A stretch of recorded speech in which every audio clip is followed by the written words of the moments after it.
Hi, and welcome to another edition of Mise en Scène. I'm your host, Len Podoracki, and before we get into today's program, I'd like to thank our makeup tech, Karen, for doing such a wonderful job on my eye and forehead. I was the victim of a senseless walk by Walling, so I'm going Planet Hollywood tonight so that it's not distracting. Bozo said never try the bucket game at home, and I never listened. Tonight, our filmmaker's name is Jim McDermott. He has an 85-minute film called Reconstruction. We're going to take a look at a little bit of that right now, and when I come back, I'm going to be joined by Jim McDermott right here on the stage, so don't go away. And this is Mise en Scène.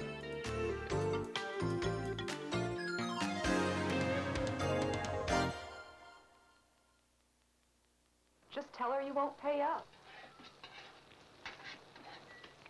Can't do that. I figure if she's willing to murder her husband for the insurance money, I better not tangle with her. Just keep on making up stories like that. They're liable to start coming true. Well, you know her. She's perfectly capable of murder. Don't forget to put some water in the radiator. That leak's not getting any better. Sure enough.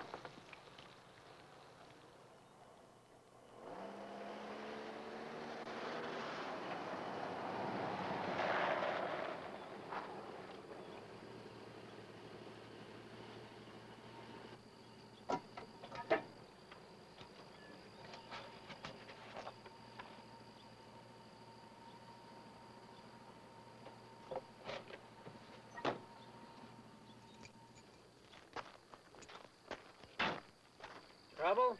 Do you think you could call my husband when you get into town? I could give you the quarter. No problem. I want you to know I really appreciate this. Who knows how long we could have been stuck out here. You can just give me the number. Mom, I've got a quarter. Oh, thank you, Angel. Here, I know it's silly, but I don't like to be indebted to people I don't know. Well, you're Maggie Setter, aren't you? Yes?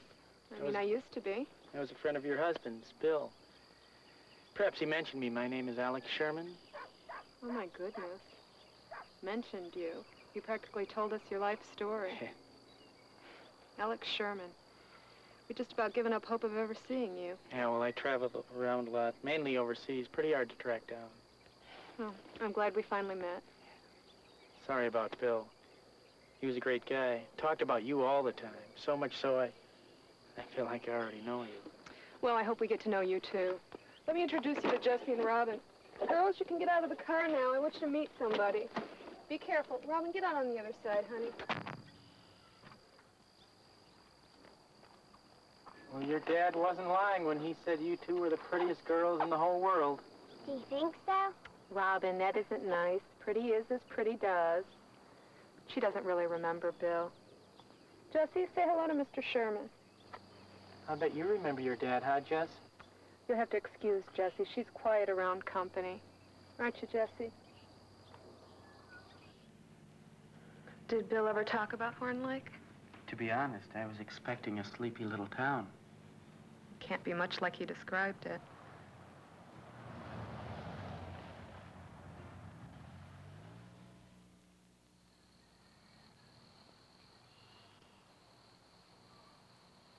Well, I'll be damned.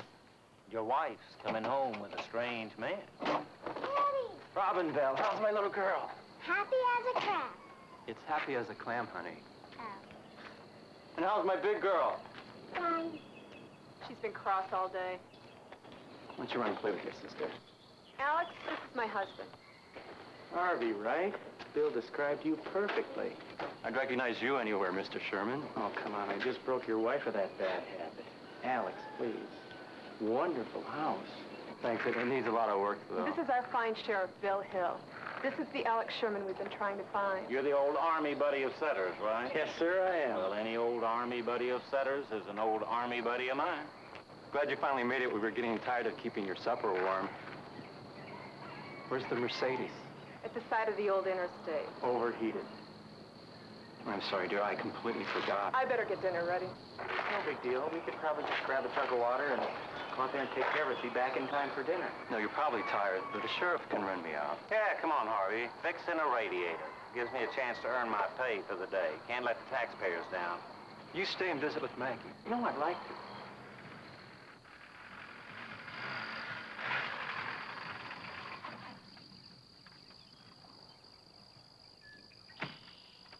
Why don't you throw me the keys and I'll pop the hood? I don't have the keys. Yeah, they were in there all right. I left the hanger in the car.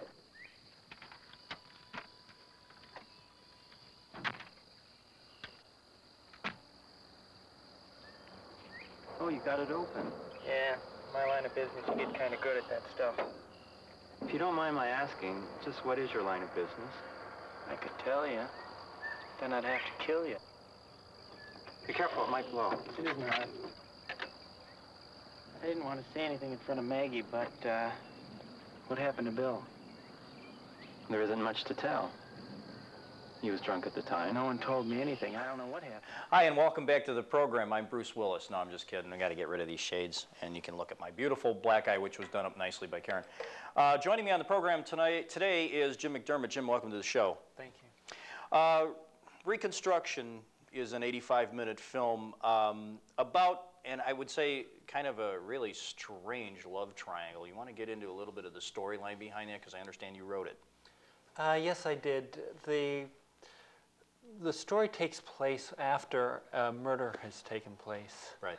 But most people in the town have thought about it as a suicide. Mm-hmm. And it turns out there's sort of two love triangles in it, actually. The one in the past with two husbands of this woman now, very Right. complicated to explain.